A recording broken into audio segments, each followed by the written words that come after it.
Ang first teen artist for the week, pangalan pa lang, iba. My name is John Oxygen L. Dolarito. I am 13 years old from Paco, Obando, Bulacan.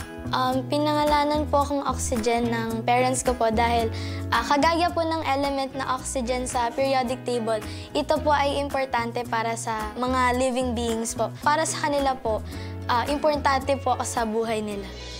Si Oxygen po bilang anak, masunurin po. Alalahanin, pag nakita niya akong malungkot, nagtatanong na siya.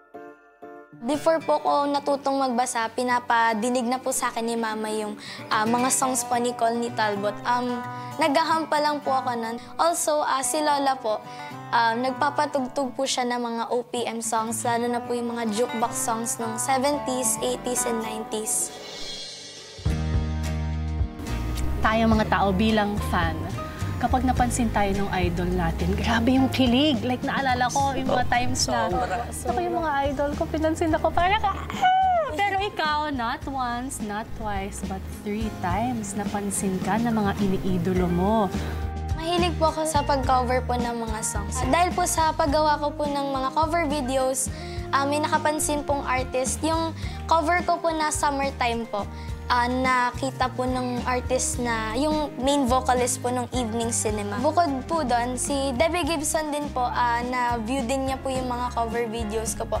Yung song po na Electric Youth, na panood niya din po, tapos nag-comment po. O hindi lang nagtatapos doon. Local naman tayo, pero icon din si Leslie Legaspi. Paano mo naman nalaman na napansin niya ang cover mo? Ano po, meron po akong ginawang cover na yung Gaano Ko Ikaw Kamahal ni Celeste Legaspi na kumakanta habang nag-ukulele. May nag-repost po nun, then dun po sa repost na may nag-comment po about po dun sa akin. Which is si Celeste Legaspi na po. Mismo, herself. Kakatuwa naman. Ano sinabi niya? Ano po, ang galing-galing ko.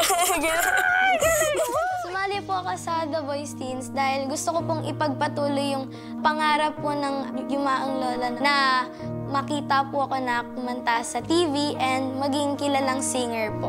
Oxy, kung ano man yung pangarap mo sa buhay, andito lang kami ng papa mo, ng kapatid mo, ng pamilya mo.